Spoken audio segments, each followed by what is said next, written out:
there's so much to say about Bob's life. Everybody you talk to in Bob's circle has a different story. Everybody has a Bob Marley story. When I met him, where I was when I saw him for the first time, everybody was Bob's best friend. So it's just kind of digging through all of that and figuring out what's the most impactful story again for the next generation that doesn't know Bob.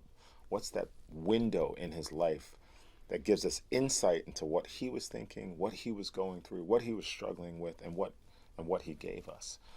And what we settled on, the producers, myself, the studio, was that 1976 to 1977 was a period of musical genius.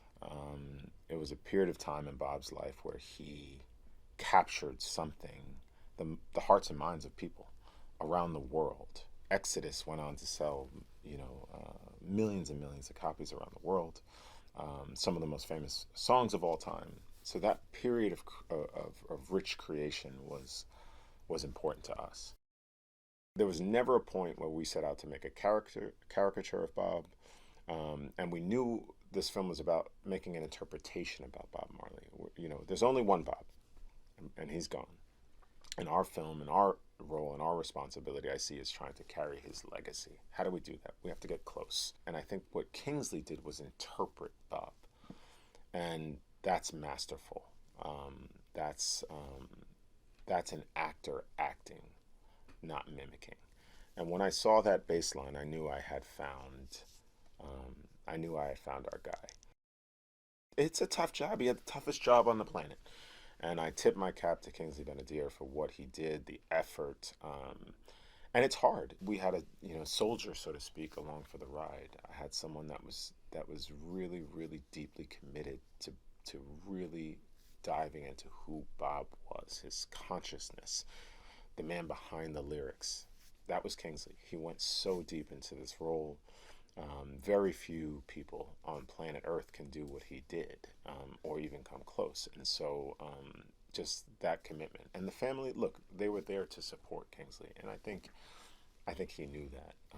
I don't think there is a movie without the support of the family. Having Ziggy on set to be like, my dad was like this, or even tell a joke, or the nuances really what helps the film feel like a movie and not like something that's on stage. Having Ziggy Marley on set was absolutely critical to me in the filmmaking process. I had a brother, I had a soldier, I had a friend, I had somebody that I can count on, not only as a family member, but as a true producer. Ziggy was there at 5 o'clock in the morning when I got there. And so knowing that you had that level, what nobody was phoning it in. There were people that were there. They were there every single day to make sure that we were making this film authentic. From the voices to the costume to the production design, things in the background. Nothing should feel false or fake. He wouldn't walk like that. He wouldn't talk like that. That level of detail is critical because any false note takes you right out of the movie, right? Makes you feel like, I'm not sure whether that's you're playing. I'm not a musician, right? So I have to count on the musically minded folks to say, he's not playing the right key there, the chord's off, or yeah, I don't know, maybe he's right under. It sounds good to me, but it's not right. So I had a lot of people helping me make sure that I wasn't messing up. Lashana Lynch is a generational talent, much like Kingsley Ben-Adir, an unbelievable talent. There's natural talent, and then there's what she's able to portray on screen. When I saw her tape, I had seen her in a few roles before, and I thought she was exquisite, and no less exquisite in this film. She takes everything to the next level. She elevates every scene that she's in. She is just that type of actress. It's presence, it's perseverance, it's commitment. Unbelievable. I know that she works so closely with Sedella and Faye Ellington, who's significant to our production, on dialect and understanding what Rita was like, what role Rita played in Bob's life, and really doing the research. And that's the job of the actor, right? To go in and really dive deep into the character so that the performance doesn't feel flat or doesn't feel surface. And she is somebody that dives deep. She's somebody that goes really deep into character. and deep understanding as to what role she was playing at that particular time in Bob's life. I think she does it exquisitely. I cannot wait for the audiences to see her and Kingsley together. They truly are such a magical pair together. And I think it was because of the beautiful struggle of making a film, right? When you have to go so deep into a character, into a performance, you naturally form bonds, and the camera picks up on that. The camera sees that. The camera loves that. Rita was a band member. She was with Bob every step of the way. She was also the mother of his children. And, they had an amazing relationship together, a trust, a deep bond that I don't think a lot of people knew, myself included, when I set out to make the story. And of course, once I met the real Rita in person and I saw her presence and her elegance and her strength,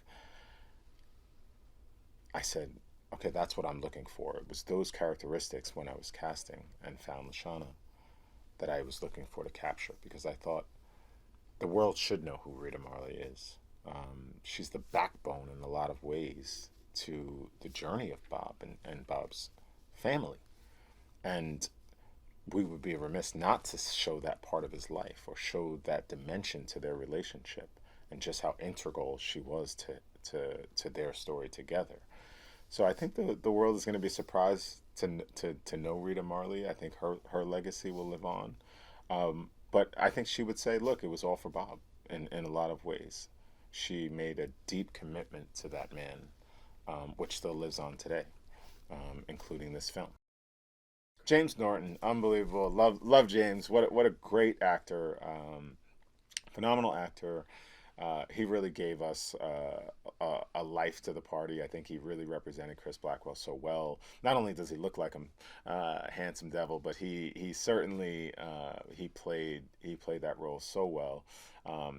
He's just somebody that's able to identify what a scene needs. He's able to say, hey, what if I did this or what if I did that? And that's just working with a great actor. They're able. They don't just run the pattern, so to speak. They're able to get open. He's able to get open. There's something very simple about the message of love. It's probably what the world needs today more than ever. And he was singing about it, what, 30 plus years ago.